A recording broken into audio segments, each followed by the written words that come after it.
ಸತ್ತಾಗ 42 ಗಾಯಗಳಿರುತ್ತೆ. 11 ಸಲ ಸಿಗರೇಟ್ನಲ್ಲಿ ಸುಟ್ಟಿರ್ತಾರೆ.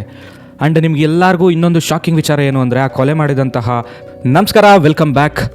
ಈ ಘಟನೆ ನಡೆದಿರೋದು ಲಕ್ನೋದ ರಾಮಾನುಜ ಭಾಗವತ್ ವೇದ ವಿದ್ಯಾಪೀಠ ಗುರುಕುಲಕ್ಕೆ ಸೇರಿ ಕೇವಲ 7 ದಿನ ಆಗಿರುತ್ತೆ. ಆ 7 ದಿನದಲ್ಲಿ ಅವನಿಗೆ ಸಾವು ಬರುತ್ತೆ ಅಂತ ಯಾರೂ ಅನ್ಕೊಂಡಿರಲಿಲ್ಲ.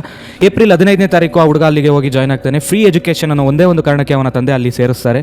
ಆ ಗುರುಕುಲದ ಮ್ಯಾನೇಜರ್ ಆದಂಥ ಕನ್ನಯ್ಯನೇ ಈ ಕೊಲೆಗಾರ. 11 ವರ್ಷದ ಆ ಹುಡುಗ ಸತ್ತಾಗ 42 ಗಾಯಗಳಿರುತ್ತೆ. 11 ಸಲ ಸಿಗರೇಟ್ನಲ್ಲಿ ಸುಟ್ಟಿರ್ತಾರೆ.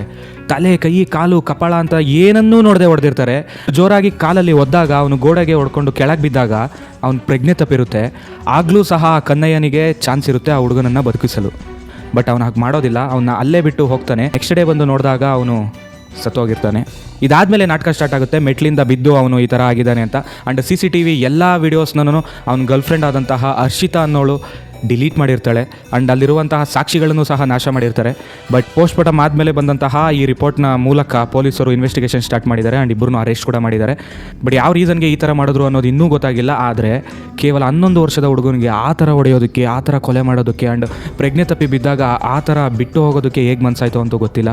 ಆ್ಯಂಡ್ ನಿಮ್ಗೆ ಎಲ್ಲರಿಗೂ ಇನ್ನೊಂದು ಶಾಕಿಂಗ್ ವಿಚಾರ ಏನು ಅಂದರೆ ಆ ಕೊಲೆ ಮಾಡಿದಂತಹ ಕನ್ನಯ್ಯ ಅನ್ನೋನು ಬಲಿಯಾದಂತಹ ದಿವ್ಯಾಂಶ್ ಅವರ ಸೋದರ ಮಾವನಿಂದಲೇ ಸಾವು ಬರುತ್ತೆ ಅಂತ ಅವನೆಲ್ಲ ಬೇರೆ ಯಾರೂ ಕೂಡ ಅಂದ್ಕೊಂಡಿರಲಿಲ್ಲ. ಹಾಸ್ಟೆಲಲ್ಲಿ ಓದಿಸುವಂತಹ ಎಲ್ಲ ಪೇರೆಂಟ್ಸ್ಗಳಿಗೆ ಏನು ಹೇಳೋಕ್ಕೆ ಇಷ್ಟಪಡ್ತೀನಿ ಅಂದರೆ, ನೀವು ಬಿಡೋ ಜಾಗಕ್ಕಿಂತ ಜನರ ಬಗ್ಗೆ ಯೋಚನೆ ಮಾಡಿ, ಜನರ ಬಗ್ಗೆ ತಿಳ್ಕೊಳ್ಳಿ.